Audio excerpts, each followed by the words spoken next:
In 1865, the Roper steam carriage was created. This opened the door to the invention of gas-powered automobiles, which changed the way that Americans traveled. How did the arrival of the automobile change transportation in our area?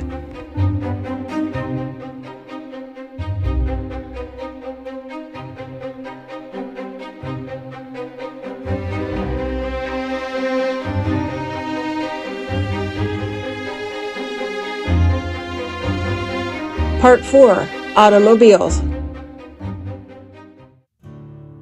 John Williams Lambert built and tested a three-wheeled gas-powered vehicle in Ohio in 1891.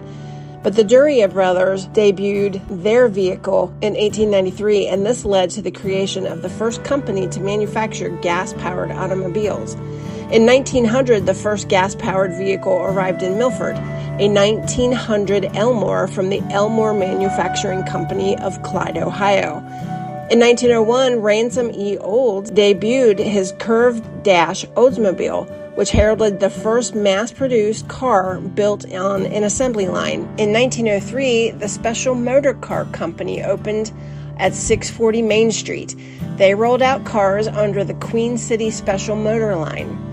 CEO E.C. Schumerd built an 8-horsepower, 2-cylinder car. Schumerd eventually stopped manufacturing cars in favor of trucks. Henry Ford's Model T is responsible for America's car culture because his moving assembly line allowed autos to become more affordable. Americans fell in love with the automobile, and the Milford area was no different. As cars became more popular, companies opened in Milford to sell the vehicles to residents. While numerous automobile dealerships have come and gone through the years in Milford, there had to be a first. The Victor Schumerd Ford Agency in 1912. This was the first automobile agency in the area, originally located at 5 Water Street before moving to 220 Mill Street in 1921. The 2 gas pumps seen here were added in 1923. If this building looks a little familiar to you, it's where Cohatch is today. Milford has had many service stations, garages, gas stations, and repair shops throughout the history of the town. The first repair shop was from C. Fred Motzer Sr., who opened a repair shop in his carriage factory building due to the arrival of the automobile age. Frank Busso is credited as having Milford's first gasoline pump in front of his store located at 216 Main Street. The Rauscher Brothers service station is recognized as one of the first full-service stations in Milford. They opened in 1922 and offered gasoline, Firestone tires, repairs, and even bulk oil. Gas-powered vehicles also changed public transportation. Passenger rail and traction lines disappeared, and they were replaced by bus service. The Owensville, Milford, and Norwood bus line opened in 1920. The primary function of this line was to provide morning and evening transportation specifically for residents who worked in the manufacturing plants in Norwood. Within a few years, personal car ownership rendered this commuter line obsolete. The Blue Bus Company ran buses from downtown Cincinnati to Milford from 1924 to 1928. Today, you can get on a bus from Milford through Metro and ride down to downtown Cincinnati. The Clermont Area Rural Transport, or CART service, began in 1977. It is currently called the Clermont Transportation Connection and offers 2 fixed routes and the Dial-A-Ride service for residents in Clermont County. Roads in our area were not paved when autos arrived, so as you can imagine, travel got messy at times.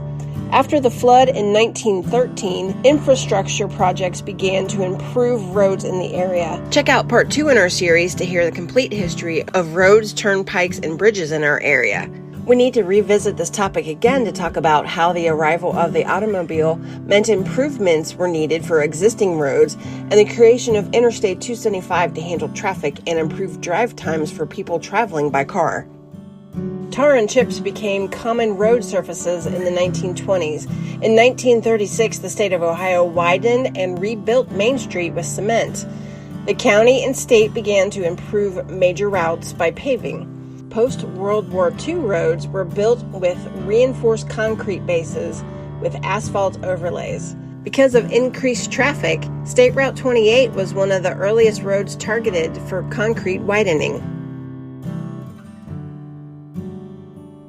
Planning began in the 1950s to create an interstate between I-74 and I-71. The route that became I-275 was approved by the American Association of State Highway Officials on November 10, 1958. By the 1970s, construction moved to the eastern arc into our county. In 1971, land acquisition and prep work began when the state of Ohio and the federal government finalized right-of-way purchases. From 1972 to 1974, the East Fork of the Little Miami River was straightened, widened, and dikes were added to protect the footings of the bridge that would be constructed over the river. From 1974 to 1976, that bridge was constructed. Happy Hollow Road was split in two, displacing residents from the mostly African-American section of town. The section of I-275 that passes through Milford and Miami Township officially opened in 1979. With the completion of our section of I-275, the population exploded in the area. Traffic on Route 28 would bottleneck. To help alleviate the problem, a continuous turn lane was added on Route 28 in Mulberry. That lane was added in 1982. By the late 80s, it became clear that something more needed to be done. It would take people 30 to 45 minutes to make the trip on 28 through Mulberry. By 1991, plans were approved and developers began buying properties needed for this project. The project was the Route 28 bypass. Construction began in 1992, and the bypass opened to traffic in 1994. After the bypass opened, a collaborative effort between Milford and Miami Township widened and added a turn lane on State Route 28 heading into Milford from 1997 to 1998. A turn lane has also been added to portions of State Route 131 to help with traffic tie-ups there. As roads make it easier to keep expanding throughout Clermont County and beyond, local and state governments are working to fix traffic bottlenecks in their areas. What will the future hold for transportation in our area? Will we move back towards public transportation, or will we finally get those flying cars that we saw in the cartoons? As we've learned, people are always working to improve and make transportation easier for everyone. We'll make sure to keep track of it, and somebody from the Historical Society can update everyone for the America 300 celebration.